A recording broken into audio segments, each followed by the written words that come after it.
Salamat. Iniwan niyo ako.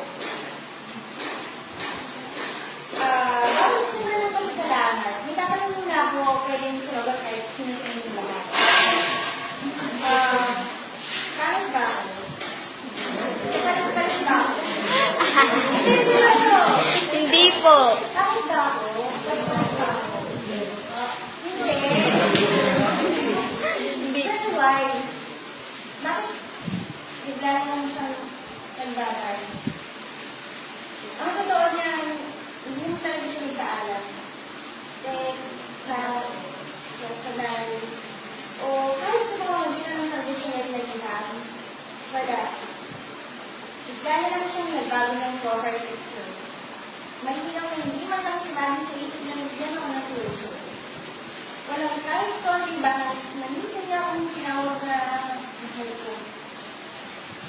Dibdib ko biglang nilanggal at bumubo. Parang isang batang pinagawa ng piso. O kung di pa kayong bata, pwede magulgul at magpapala.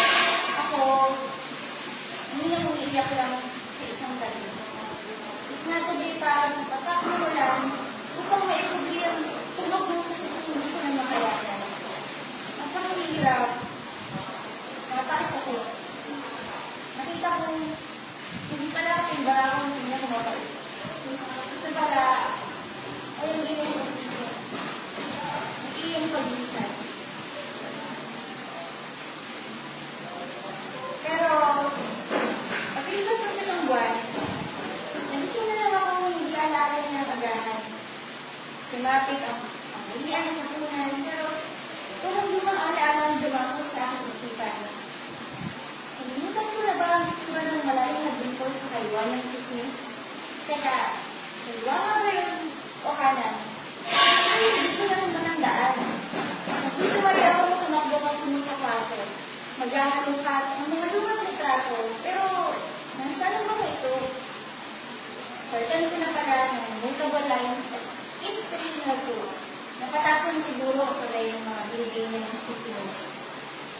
Kung hindi ako nagkakamali yung sulat doon, papakasalan kita. Papakasalan kita. Puso, puso, puso. Papakasalan daw niya ako. Pero nasaan na siya? Sa ibang babae kasamang umikot na baso ng anak. Wala na akong pakialam. Teka, naalala ko lang. Yung dahil niyang regalo. Hanap, buglat, halungkat hanggang dulo. Hi. Ibigay ko na matas na makakaroon yung kaso. Okay, stop ko na lang siya. Naramdamin may kirot pa ba? Pero, naunahan na ng messages at notifications na tinisuwala ko ng iba. Salamat, iniwan mo ako.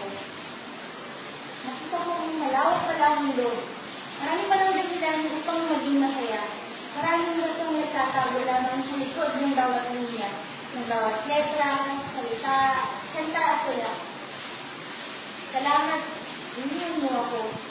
Kahit pala malaki ang mata ko, manguwang ilong ko at on process pala ng tin ko at 5'1" lang ang height ko.